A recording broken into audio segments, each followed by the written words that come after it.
Riemann episode 2 की शुरुआत वही से होता है जहाँ पर कि हमारा एपिसोड 1 खत्म हुआ था। कि सुनने के बाद मिनाटो काफी ज्यादा कंफ्यूज था और बोलता है आखिरकार ये तुम क्या कर रही हो। चीनो बोलती है मतलब कि ओ सभी र्यूमर सच थे कि तुम्हारी याददाश्त पूरी तरीके से चली गई है। मिनाटो हंसकर बोलता है तो फिर चीनू सेन तुमने मुझे इसलिए किस किया ताकि तुम र्यूमर सच है या नहीं ये जान सको। चीनू शॉक्ड होकर बोलती है आखिरकार तुम्हें मेरा नाम कैसे याद है। मिनाटो बोलता है क्योंकि मैंने तुम्हें एक बार मैगजीन में देखा था। और ये सुनने के बाद चीनू थोड़ा सा उदास होती है और उसके उदास चेहरे को देखकर तो मिनाटो कुछ और ही समझता है और वो बोलता है मतलब कि मेरे याददाश्त जाने से पहले क्या हम दोनों गर्लफ्रेंड बॉयफ्रेंड थे। तो मुझे लगता है कि अब मुझे चीनू सेन के बदले सिर्फ चीनू बुलाना चाहिए है ना। और ये सब कुछ सोचते हुए तो वो काफी ज्यादा खुश हो रहा होता है। लेकिन तभी चीनू बोलती है इतना ज्यादा सपना मत देखा करो, मैंने तो तुमसे बात ही बहुत ज्यादा कम करी है और लगता है ये हमारी तीसरी बार है कि हम दोनों बात कर रहे हैं। ये सुनने के बाद तो मिनाटो और भी ज्यादा शॉक्ड हो जाता है। वही चीनू बताती है पहली बार हमने बात किया था जब हम 9th ग्रेड में पढ़ते थे। स्कूल पूल के पास तुमने तुम्हारा टॉवल गिरा दिया था और मैंने तुमको बताया था कि तुम्हारा टॉवल गिर चुका है, जिसके बाद तुमने मुझे थैंक यू बोलकर वहाँ से चले गए थे।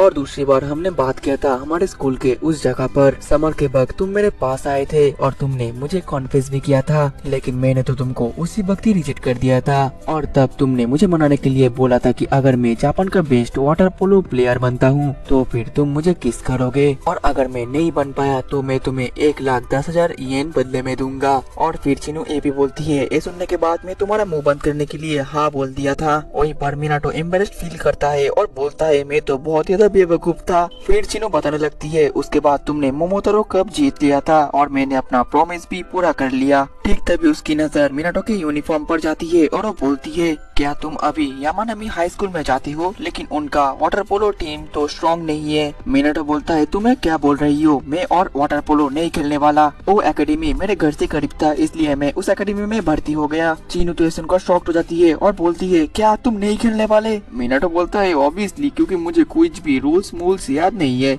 और अभी जो मेरा कंडीशन है मैं तो कुछ भी नहीं कर पाऊंगा। ये सुनने के बाद तो चीनू और भी ज्यादा उदास हो जाती है और फिर वो बोलती है ठीक है तो फिर मैं अपना बेट जीत गया। और उसकी ये बात सुनकर मिनाटो एकदम हैरान हो जाता है। दूसरी तरफ हम जोजिमाजो और इतरो को देख पाते हैं जो कि बैठकर बोलते हैं पता नहीं आखिरकार ये मिनाटो कहाँ चला गया। लेकिन ठीक तभी उनके पास तो मिनाटो बहुत ही तेज भागते हुए आता है और वो बोलता है मैं वाटर पोलो क्लब को ज्वाइन करने के लिए तैयार हूँ। वही उसकी ये बातें सुनकर तो जोजिमाजो और इतरो काफी ज्यादा कंफ्यूज थे। इसके बाद हमें थोड़ी देर पहले का सीन को दिखाया जाता है जहाँ पर चीनू मिनाटो को बता रही थी कि मिनाटो लगता है तुम हमारे पूरे बेट को भूल गए हो, तुमने मुझसे ये भी कहा था कि अगर मैं जापान का बेस्ट बनता हूँ तो फिर मैं तुम्हें डेट करूंगा। और जब मैंने इसको भी मना कर दिया तब तुमने कहा कि अगर मैं ये हार गया तब मैं तुम्हें 2,20,000 येन दूंगा। और फिर चीनू बताने लगती है तो पहले बेट के मुताबिक मैंने तुम्हें किस कर दिया लेकिन दूसरा बेट तुम हार गए इसलिए मुझे 2,20,000 येन दो। मिनाटो बोलता है रुको जरा मेरे पास अभी पैसे नहीं है। ये सुनकर चीनू उदास हो जाती है और बोलती है तुम तो बिल्कुल भी पहले जैसे नहीं हो, तुम बदल गए हो। और फिर वहाँ से जाने लग जाती है। तभी मिनाटो उसको रोकता है और बोलता है रुको मैं तुम्हें पैसे देने के लिए तैयार हूँ। चीनू गुस्सा होकर बोलती है तुम्हें क्या बकवास करे जा रहे हो, तुम्हें मुझे पैसे देने के बजाय फिर से वाटर पोलो खेलना शुरू करना चाहिए, आखिरकार तुम गिव अप भी क्यों कर रहे हो। मिनाटो बोलता है जापान का बेस दे तो मेरे लिए काफी ज्यादा मुश्किल है। चीनू बोलती है ठीक है तो फिर मेरे पैसे निकालो। प्रेजेंट में मिनाटो ये सब कुछ सोचकर काफी ज्यादा परेशान था और अपने मन में बोलता है इतना सारा पैसा तो मेरे पास नहीं है इसलिए मुझे फिर से वाटर पोलो खेलना शुरू करना ही पड़ेगा। जिसके बाद वो अपने पेरेंट्स को भी बता देता है कि वो फिर से वाटर पोलो खेलेगा। और मिनाटो का ये सब कुछ बातें सुनकर तो उसकी फैमिली काफी ज्यादा खुश थी। वहीं पर उसकी मॉम बोलती है मिनाटो तुम्हें जो मर्जी चाहे तुम वो कर सकते हो लेकिन अपने आप को ज्यादा पुश मत करना।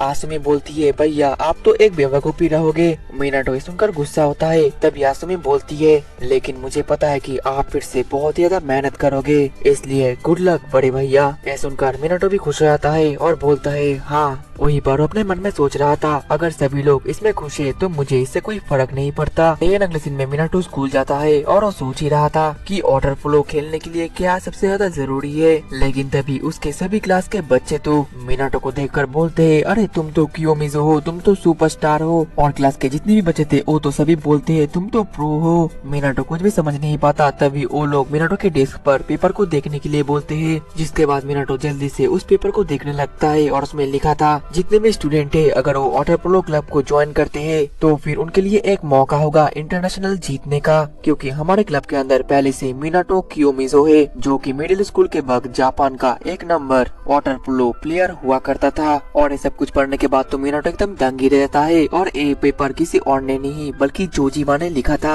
अब अगले ही पल हम जोजिमा को देख पाते हैं जो कि पुल के अंदर जा रहा था, लेकिन तभी उसके पीछे मिनाटो आकर बोलता है, जोजिमा आखिरकार तुमने ऐसा क्यों किया, ये बहुत ही ज्यादा एनोइंग है। जिसमें जोजिमा बोलता है, अरे तुम शांत भी हो जाओ, तुम तो हमारे वाटर पोलो क्लब के सुपरस्टार हो। मिनाटो बोलता है, लेकिन फिर भी तुम्हें ऐसा नहीं करना चाहिए था, तुम्हें मेरे बारे में कुछ भी नहीं पता। और फिर मिनाटो और कुछ बोलने वाला ही था, लेकिन तभी वहाँ पर एइतारो बहुत सारे स्टूडेंट को लेकर वहाँ पर आने लगता है। इतने सारे स्टूडेंट्स को देखकर तो जोजिमा एक्साइटेड होकर बोलता है, सभी का स्वागत है हमारा वाटर पोलो क्लब में। जैसे कि तुम लोगों को पता है कि हमारे पास है मिनाटो जो कि एक प्रो है। वहीं पर सभी स्टूडेंट तो मिनाटो को देखकर काफी ज्यादा एक्साइटेड हो जाते हैं और बहुत ही ज्यादा जोश में भी थे। तभी मिनाटो बोलता है, मैं और प्रो नहीं हूँ, तुम लोगों को नहीं पता, लेकिन मेरा एक बहुत ही बड़ा एक्सीडेंट हो चुका है जिस वजह से मुझे कभी कभार चलने में भी दिक्कतें आती है, इसलिए तुम सभी लोग मेरे ऊपर ज्यादा एक्सपेक्टेशन मत करना। ये सुनने के बाद तो वहाँ पर जितने भी स्टूडेंट्स थे वो सभी बहुत ज्यादा निराश हो जाते हैं और फिर वापस जाने लगते हैं और बोलते हैं, मैं तो इतना ज्यादा माइनर स्पोर्ट में कभी नहीं ज्वाइन होऊंगा। फिर जोजिमा बोलता है, मिनाटो मुझे माफ कर देना, मैंने तुम्हारे फीलिंग्स के बारे में ही नहीं सोचा, मैं क्लब के मेंबर ज्वाइन करने में इतना ज्यादा व्यस्त हो गया था कि मैं तुम्हारा पास्ट कैसा है, तुम्हारा फ्यूचर क्या होगा, मैंने बिल्कुल भी नहीं सोचा। मिनाटो बोलता है, खैर छोड़ो, लेकिन सभी तो चले गए, अब हमारा प्लान क्या होगा। तभी यही तरह बोलता है, 2 लड़के अभी भी हमारे क्लब को ज्वाइन करना चाहते हैं, जो देखकर जोजिमा खुश रहता है और बोलता है, अरे तुम तो काफी ज्यादा लंबे हो। वो लड़का बोलता है, मेरा नाम है यूताका, मैं क्लास 1 से हूँ और मेरा डैड नाइजीरियन है। जोजिमा पूछता है, तो फिर आखिरकार तुम इस क्लब को ज्वाइन क्यों करना चाहते हो। यूताका बोलता है, क्योंकि मिनाटो ने जो भी कुछ कहा उसके बातों ने मुझे काफी ज्यादा इंस्पायर किया। मिनाटो अपने मन में कंफ्यूज होकर बोलता है, आखिरकार मैंने ऐसा क्या ही बोल दिया। और वहाँ पर तो एक दूसरा लड़का भी होता है जिसे देखकर सभी उसके बारे में पूछते हैं, लेकिन वो बंदा तो काफी ज्यादा धीरे से बात करता है, जिस वजह से जोजिमा बोलता है, अरे थोड़ा सा जोर से भी बात करो, मुझे तो कुछ भी सुनाई नहीं दे रहा। वो बंदा बोलता है, मैं क्लास C से हूँ और मेरा नाम है योशिहारो, तुम सभी से मिलकर मुझे काफी ज्यादा अच्छा लगा। जोजिमा पूछता है, तो फिर आखिरकार तुम इस वाटर पोलो क्लब को ज्वाइन क्यों करना चाहते हो। योशिहारो तो घबरा जाता है और बोलता है, क्या इसमें कोई प्रॉब्लम है, ठीक है मैं यहाँ से चला जाता हूँ। लेकिन एइतारो और जोजिमा तो उसको रोकते हैं और बोलते हैं, कोई प्रॉब्लम नहीं, चलो ज्वाइन करते हैं। देर अगले सीन में वो सभी पूल में एंटर करते हैं और पूल को देखकर तो वो सभी बहुत ज्यादा दंग रह जाते हैं। फिर जोजिमा उन लोगों को बताने लगता है, ये पूल पहले स्कूल नॉर्मल चीजों के लिए यूज करते थे, लेकिन ये धीरे धीरे पुराना होता गया और सभी इसको भूल गए। जिसके बाद कुछ स्टूडेंट ने टीचर से जाकर मांग करी और बोली कि इस पूल को वो लोग वाटर पोलो खेलने के लिए यूज करना चाहते हैं। और टीचर ने भी उनको परमिशन दे दिया, लेकिन ये पूल हमेशा बाहर रहने की वजह से इसका पानी 12 महीने ही ठंडा रहता है, जिस वजह से इसके नीचे एक ब्लू शीट रखा गया ताकि पानी ज्यादा देर तक गर्म रहे। और जोजिमा ये भी बताता है कि ये क्लब तो 10 साल से बंद पड़ा हुआ था और मैं ही हूँ जिसने कि इस क्लब को फिर से रिवाइव किया। मैं हर साल हर एक बंदे से पूछता था कि इस क्लब को ज्वाइन करो, और ऐसे करते करते 7 बंदे मैंने इस क्लब को ज्वाइन कर लिए, जिस वजह से क्लब फिर से शुरू हुआ। लेकिन कुछ ही दिन में वो 7 भी मुझे छोड़कर चले गए और फिर इस क्लब में मैं अकेले रह गया। लेकिन फिर भी मैंने हार नहीं माना, क्योंकि मुझे विश्वास था कि इस क्लब में फिर से मेंबर्स आएंगे और क्लब फिर से शुरू होगा। जिस वजह से इस पूल को हमेशा मैं अकेले साफ करते रहता था और अकेले बहुत दिन तक ट्रेनिंग भी करता था। उसकी ये सब बातें सुनकर तो मिनाटो और बाकी सब बहुत ज्यादा दंग रह जाते हैं। तभी मिनाटो बोलता है,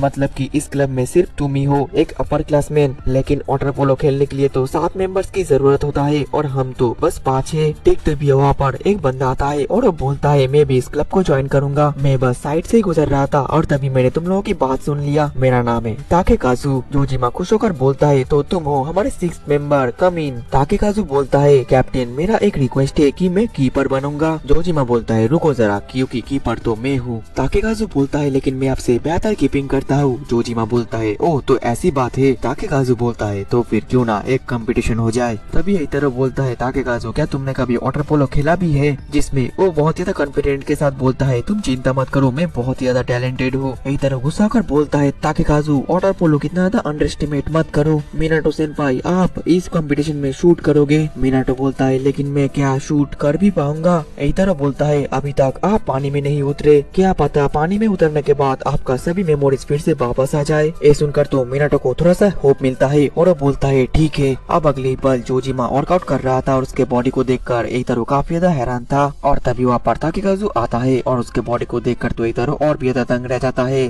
ताकेकाजु बोलता है बोला ना मेरा बॉडी अच्छा है क्योंकि मैं पहले बेसबॉल खेला करता था। और तभी वहाँ पर मिनाटो आता है और उसके बॉडी को देखकर तो एइतारो एकदम दंग रह जाता है और अपने मन में बोलता है मैंने तो कभी भी सोचा ही नहीं था कि मिनाटो सेनपाई इतना ज्यादा दुबले पतले हो जाएंगे। वहीं पर मिनाटो तो एक होप में रहता है कि पानी में उतरने के बाद उसके सभी मेमोरीज वापस आ सकते हैं, जिस वजह से वो सीधा जाकर पुल में छलांग मार देता है। और पानी के अंदर जाने के बाद तो मिनाटो को कुछ अलग सा ही फीलिंग सा होता है। अब अगले सीन में वो लोग अपने पोजीशन ले लेते हैं। मिनाटो शूट करने वाला था और ताकेकाजु कीपर रहता है। वही मिनाटो को देखकर एइतारो अपने मन में बोलता है भले ही मिनाटो सेनपाई का बॉडी पूरी तरीके से चला गया है लेकिन उसका स्किल अभी भी बहुत ही ज्यादा तगड़ा हो सकता है। फिर मिनाटो उस बॉल को शूट करता है लेकिन वो बॉल तो गोल के पास भी नहीं पहुंचता और ताकेकाजु उस बॉल को बहुत ही आसानी से कीपिंग कर लेता है। वहीं पर मिनाटो के ऐसा हालत देखने के बाद तो एइतारो एकदम बहुत ही ज्यादा निराश हो जाता है। इसके बाद गोल कीपिंग में आ जाता है जोजिमा और एइतारो सिटी बचा देता है। लेकिन इस बार जो मिनाटो था वो अपना पूरा दम लगाकर बॉल को शूट करता है और इस बार तो वो बहुत ही ज्यादा अच्छा शूट करा था। लेकिन जोजिमा ने भी काफी ज्यादा कड़ी मेहनत की है जिस वजह से वो बहुत ही ऊंचा छलांग मार के उस बॉल को पकड़ लेता है। ये देखकर तो बाकी सब बहुत ही ज्यादा हैरान हो जाते हैं, यहाँ तक कि ताकेकाजु भी दंग रह जाता है। इसके बाद गोल कीपिंग में फिर से ताकेकाजु आता है और मिनाटो फिर से शूट कर देता है लेकिन ताकेकाजु तो उस बॉल को पकड़ नहीं पाता और वो गोल हो जाता है, जिस वजह से मिनाटो बहुत ही ज्यादा खुश हो जाता है। वहीं पर ताकेकाजु बहुत ज्यादा निराश होता है और उसको अपने एक पास्ट के बात को याद आता है जहाँ पर बेसबॉल गेम में उसको पिच पे उतरने नहीं दिया जा रहा था क्योंकि उससे भी ज्यादा अच्छे प्लेयर्स थे, जिस वजह से ताकेकाजु ने हार मानकर बेसबॉल को छोड़ दिया। वहीं पर मिनाटो तो कुछ ज्यादा ही खुश होता है लेकिन तभी उसको कुछ होता है और वो तो पानी के अंदर अचानक से डूबने लगता है। ये देखकर तो सभी मिनाटो के लिए चिंता करने लगते हैं लेकिन तभी जो जोजिमा है वो तो बहुत ही स्पीड से मिनाटो के पास तैयार कर जाता है और उसके इस स्पीड को देखकर ताकेकाजु फिर हैरान होता है। अब अगली पल जोजिमा ने मिनाटो को बचा लिया था और फिर उसके पैर को भी देखने लगता है और हमें पता चलता है कि मिनाटो के पैर में तो क्रैम्प आया था जिस वजह से वो डूब रहा था। एइतारो अपने मन में बोल रहा था मुझे कभी भी नहीं लगा था कि मैं मिनाटो सेनपाई को इतना ज्यादा बुरा हालत में देखूंगा। तभी ताकेकाजु बोलता है मैं हार गया, ना ही मैं तुम्हारी तरह उतना ऊंचा छलांग मार सकता हूँ और ना ही बहुत ही स्पीड से स्विमिंग कर सकता हूँ। मुझे लगा था कि ये माइनर स्पोर्ट है जिस वजह से मैं इसमें अपना अच्छा प्रदर्शन दे पाऊंगा लेकिन मैंने इसको अंडरएस्टिमेट कर दिया, मुझे माफ कर देना और मैं इसको अभी रिजाइन करता हूँ। और फिर वहाँ से जाने लगता है लेकिन तभी जोजिमा उसको रोकता है और बोलता है रुको जरा, मुझे पता नहीं है कि तुम्हारा मोटिव क्या है लेकिन तुम इतने आसानी से हार नहीं मान सकते। वही जोजिमा के बात सुनने के बाद तो मिनाटो को अपना मोटिव के बारे में याद आता है, यहाँ तक कि बाकी जितने भी प्लेयर्स थे उन सभी को अपना अपना मोटिव, यहाँ तक कि वो लोग स्पोर्ट्स में क्यों आए है वो सभी याद आने लगते हैं। दूसरी तरफ जोजिमा तो इमोशनल हो जाता है और बोलता है मैं फिर से अकेला ट्रेन नहीं होना चाहता, मुझे इंटरनेशनल खेलना है, मुझे चैंपियन बनना है, प्लीज मेरी तुम सब लोग मदद करो। ताकेकाजु बोलता है लेकिन मेरे पास टैलेंट नहीं है। जोजिमा बोलता है उससे क्या हुआ, तुम हार्ड वर्क से टैलेंट को बीट कर सकते हो। इतना सब कुछ सुनने के बाद ताकेकाजु बोलता है ठीक है मैं यहाँ पर रहूंगा। जो सुनकर तो सभी लोग फिर से बहुत ही ज्यादा खुश हो जाते हैं। तभी उनकी खुशी के बीच में एक तरफ बोलता है अभी भी हम लोगों को एक प्लेयर की जरूरत है। जोजिमा बोलता है तुम लोग चिंता मत करो क्योंकि मेरे पास एक बंदा ऐसा है। देन अगले सीन में वो लोग उसी बंदे को देख रहे थे और बोल रहे थे इसका नाम शुगो है, ये मिडिल स्कूल में 100 मीटर फ्री स्टाइलर था, ये बहुत ही तेज स्विमिंग कर सकता है, ये हमारे लिए एक बहुत ही बड़ा एडवांटेज होगा। तभी मिनाटो निराश होकर बोलता है, उसको देखकर ऐसा लगता है कि उसने ट्रक क्लब को ज्वाइन कर लिया है। और दोस्तों इसी के साथ ही हमारा एपिसोड 2 भी खत्म हो जाता है। ज्यादा से ज्यादा लाइक और ज्यादा से ज्यादा कमेंट के बाद ही आप लोगों को नेक्स्ट एपिसोड जल्दी देखने को मिलेगा। मिलते हैं नेक्स्ट एपिसोड में, तब तक के लिए टाटा बाय बाय सायोनारा।